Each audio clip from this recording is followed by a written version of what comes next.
ஐயனார் துணை சிறையில் அடுத்த வர எபிசோடில் நிலா இருந்துட்டு அந்த வீட்டில் அவங்க முதல்ல வீட்டுக்குள்ளே வந்தது.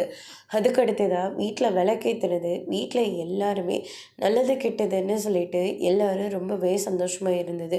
ஒன்றா சாப்பிட்டது, ஒன்றா தூங்குனதுன்னு சொல்லிட்டு டான்ஸ் ஆடினதுன்னு முதல் வரைக்கும் எல்லாத்தையும் யோசித்து பார்த்த உடனே நிலா இருந்துட்டு உடனடியாக அந்த பக்கத்து ரூமுக்கு வராங்க. அண்ணன் அப்படின்ற மாதிரி சொல்கிறாங்க. பாப்பா நிலா, ஏன்னு இங்கே யாரும் இன்னும் தூங்கலையா அப்படின்னு சொல்லிட்டு கேட்கவும், எப்படிப்பா தூக்கம் வரும் அந்த வீட்டில்? எங்களோட சந்தோஷம் துக்கம் நீ வந்ததுக்கப்புறமா நாங்கள் எல்லாரும் எந்த அளவுக்கு சந்தோஷமாக இருந்தது, இது எல்லாத்தையும் யோசித்து பார்த்து எப்படிம்மா அந்த வீட்டை நாங்கள் விட்டு கொடுக்க முடியும்? பிறந்து வளர்ந்தது எல்லாமே அந்த வீடு தாம்மா. அந்த வீட்டை இப்போ எங்களால் எப்படிம்மா இழக்க முடியும்? இழக்கலாம் வேண்டான்னு நமக்காக ஒரே ஒரு சின்னதாக ஒரு ப்ரூஃப் கிடைச்சா மட்டும் போதும்.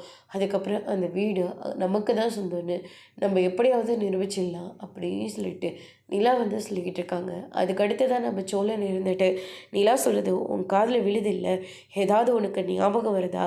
உங்கள் அப்பா தான் உனக்கு இந்த வீடை கொடுத்தாங்கன்னு சொன்னேன்ல, அதுக்கு ஏதாவது ஒரு சின்னதாக ப்ரூஃப் இருக்கா அப்படின்னு சொல்லிட்டு கேட்கவும், நம்ம நடேசன் இருந்துட்டு ஒவ்வொன்றா யோசிக்க ஆரம்பிக்கிறாங்க.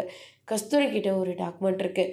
அந்த டாக்குமெண்ட்டை வாங்கி பார்த்தா கண்டிப்பாக அந்த வீடு என் பேரில் தான் எழுதி வச்சுருக்காங்கன்னு அதில் எல்லாருக்குமே தெரிஞ்சிடும் அப்படின்ற மாதிரி சொல்கிறாங்க. என்ன இது, இந்த டாக்குமெண்ட்டை அவங்கக்கிட்ட இருக்கா, அவங்கக்கிட்ட இருந்து நம்ம எப்படி வாங்குறதுன்னு சொல்லி அதுக்கு ஒரு பிளானை போடுறாங்க. அதோட இன்னைக்கான பிரம முடிச்சிருக்காங்க.